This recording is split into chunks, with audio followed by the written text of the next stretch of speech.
Am I the asshole for calling my sister cruel for her tattoo idea? Sis is 28. I'm a 26-year-old male.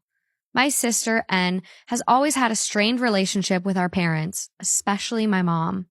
I am clearly not privy to the reasons because things are fine with me and my parents. When N went to college, she met her creative writing professor as a freshman, and they got close immediately. They would do a lot together and worked closely on a few different writing projects. N never specifically said this, but it was obvious to anyone who saw them interact that they had a substitute mother/daughter type relationship, which hurt my mom a lot to see. I always thought she'd grow out of it or that the professor would move on, but 10 years later, they were still very close.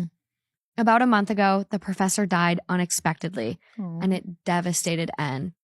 She was really depressed over the holidays, which of course was all in front of my mom and was a difficult reminder that N loved the professor as a mother way more than she ever loved my mom as a mother. She still talks to my parents and stuff, and they don't fight or anything, but N is very distant and doesn't tell them anything about her life beyond the bare minimum. My mom tried to comfort N, but N was doing her distant thing and didn't want comfort.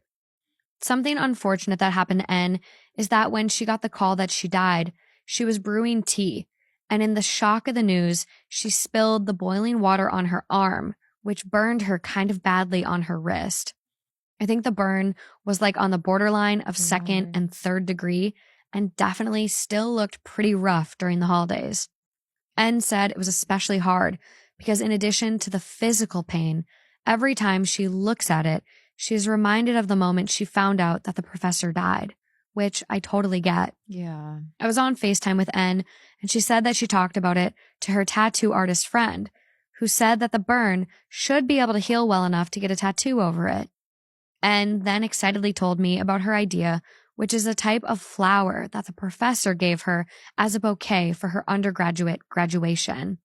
My mom was so embarrassed that day because she didn't get N flowers, but the professor did. And N was parading them around so happy, and it was a reminder of their connection. I guess N and the professor exchanged these flowers for every special occasion like birthdays, etc. So now she wants to get a decent-sized tattoo in a highly visible spot of something that will remind everyone of the professor. I told N that this seemed really cruel to my mom, who already feels cast aside and like she's in exile from N. And that's without the constant, permanent reminder. N kind of scoffed and said, quote, "I can't believe you think you have the right to tell me not to do this." Called me an asshole and hung up and is still not talking to me, except for a very brief text saying congratulations for a promotion I just got. My parents aren't commenting. My dad said I should have just kept quiet, even though he agrees, and my mom made no comment, but seemed grateful that I stood up for her. I feel like I was just being protective of my mom, but am I the asshole?